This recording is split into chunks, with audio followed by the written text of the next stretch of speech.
पाकिस्तान के शहर लाहौर में इन दिनों प्रदूषण की स्थिति बेहद गंभीर हो चुकी है। लाहौर का वायु गुणवत्ता सूचकांक AQI अब 1000 से 1900 के बीच पहुंच चुका है, जो विश्व में प्रदूषण का एक नया रिकॉर्ड है। इस समय लाहौर के करीब 14 करोड़ लोग ऐसी जहरीली हवा में सांस ले रहे हैं, जो प्रतिदिन 83 सिगरेट पीने के बराबर है। ये स्थिति इतनी खतरनाक हो चुकी है कि पाकिस्तान सरकार को ग्रीन लॉकडाउन लगाना पड़ रहा है, जिसका उद्देश्य प्रदूषण को कम करने और नागरिकों की सेहत की रक्षा करना है। लाहौर के प्रदूषण की गंभीरता को देखते हुए सरकार ने ग्रीन लॉकडाउन लागू कर दिया है। इसके तहत शहर के सभी सरकारी और निजी कार्यालयों में कर्मचारियों की संख्या 50% तक घटा दी गई है और उन्हें घर से काम करने की सलाह दी गई है। इसके अलावा प्राथमिक विद्यालयों को 1 सप्ताह के लिए बंद कर दिया गया है, जबकि पेट्रोल और डीजल ऑटो रिक्शा पर पूरी तरह से प्रतिबंध लगा दिया गया है। सभी निर्माण कार्यों को भी रोक दिया गया है और नागरिकों को मास्क पहनना अनिवार्य कर दिया गया। हालांकि लाहौर के अलावा पाकिस्तान के अन्य प्रमुख शहरों जैसे कराची, पेशावर, इस्लामाबाद, रावलपिंडी और मुल्तान में भी प्रदूषण का स्तर खतरनाक रूप से बढ़ चुका है। लेकिन सवाल यह है कि यह प्रदूषण इतनी गंभीर स्थिति में क्यों पहुंचा और इसके लिए कौन जिम्मेदार है। पाकिस्तान की सरकार ने लाहौर के बढ़ते प्रदूषण के लिए भारत को जिम्मेदार ठहराना शुरू कर दिया। पाकिस्तान का कहना है कि भारत के पंजाब राज्य में किसान जब पराली जलाते हैं तो उसका धुआं हवा के जरिए लाहौर अन्य पाकिस्तान के शहरों में पहुँच जाता है। पाकिस्तान का यह तर्क है कि भारत और पाकिस्तान के पंजाब क्षेत्रों के बीच महज 24 किलोमीटर का अंतर है और जब हवा की दिशा पश्चिमी से पूर्व की ओर बदलती है तो वह भारत से निकलकर पाकिस्तान के शहरी इलाकों में आ जाती है, जिससे प्रदूषण का स्तर बढ़ जाता है।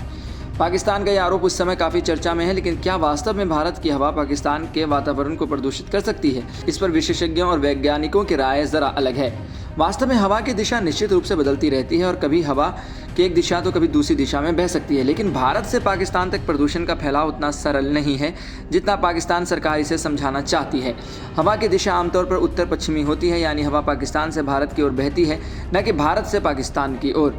इसके अलावा अगर हम लाहौर के प्रदूषण की बात करें तो भारत के पंजाब राज्य का AQI 194 है, जबकि लाहौर का AQI 1900 तक पहुँच चुका है। यह अंतर इतना बड़ा है कि समझना मुश्किल है कि पंजाब की हवा पाकिस्तान के प्रदूषण को किस हद तक बढ़ा सकती है। इसलिए यह कहना कि भारत से निकलने वाला प्रदूषण लाहौर में इतनी बड़ी तबाही मचा सकता है काफ़ी संदिग्ध लगता है।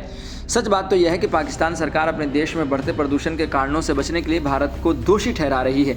दरअसल पाकिस्तान में प्रदूषण के प्रमुख कारणों में घरेलू जलवायु संकट, वाहन और उद्योगों से होने वाले उत्सर्जन और जंगलों की अंधाधुंध कटाई शामिल है।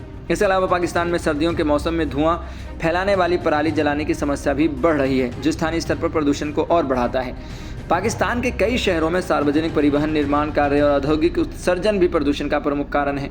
इन मुद्दों पर सरकार को कोई ठोस कदम उठाने की आवश्यकता है, लेकिन पाकिस्तान की सरकार अपनी नीतियों की विफलता को छुपाने के लिए भारत पर दोषारोपण कर रही है। ये सही है कि मौसम की दिशा के बदलाव से एक स्थान से दूसरे स्थान तक हवा का प्रवाह होता है, लेकिन क्या हवा का इतना खतरनाक प्रदूषण भारत से पाकिस्तान तक पहुंच सकता है? विशेषज्ञों का मानना है कि हवा के माध्यम से प्रदूषण का सीमित स्तर दूसरे देशों में जा सकता है, लेकिन उसका प्रभाव इतना व्यापक और घातक नहीं हो सकता। प्रदूषण के स्तर को बढ़ाने में स्थानीय स्रोतों और योगदान सबसे अधिक होता है, जैसे कि पाकिस्तान में बढ़ते वाहनों की संख्या, औद्योगिकीकरण और अन्य प्रदूषणकारी गतिविधियां, जो लाहौर और अन्य शहरों में प्रदूषण का प्रमुख कारण बन रही हैं। लाहौर में बढ़ते प्रदूषण के लिए पाकिस्तान सरकार का आरोप भारत पर उचित नहीं लगता है। हवा की दिशा और प्रदूषण के स्तर में इतना बड़ा अंतर है कि भारत का प्रदूषण लाहौर तक पहुंचने और उसे इतना बढ़ा देने की संभावना बहुत कम है। पाकिस्तान के प्रदूषण का असली कारण स्थानीय कारक है और इन मुद्दों को सुलझाने की जिम्मेदारी पाकिस्तान सरकार की है, बजाय इसके कि पाकिस्तान अपनी जिम्मेदारी से बचने के लिए भारत को दोषी ठहराए।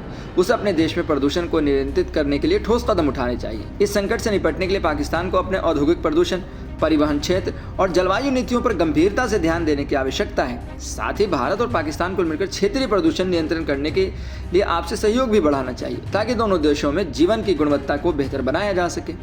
फिलहाल अभी जो है पाकिस्तान भारत को दोषी ठहरा रहा है। आपको क्या लगता है, ये किस हद तक सही है? हमें ज़रूर बताएं और ऐसी खबरों के लिए देखते रहें सहारा समय का समय डिजिटल।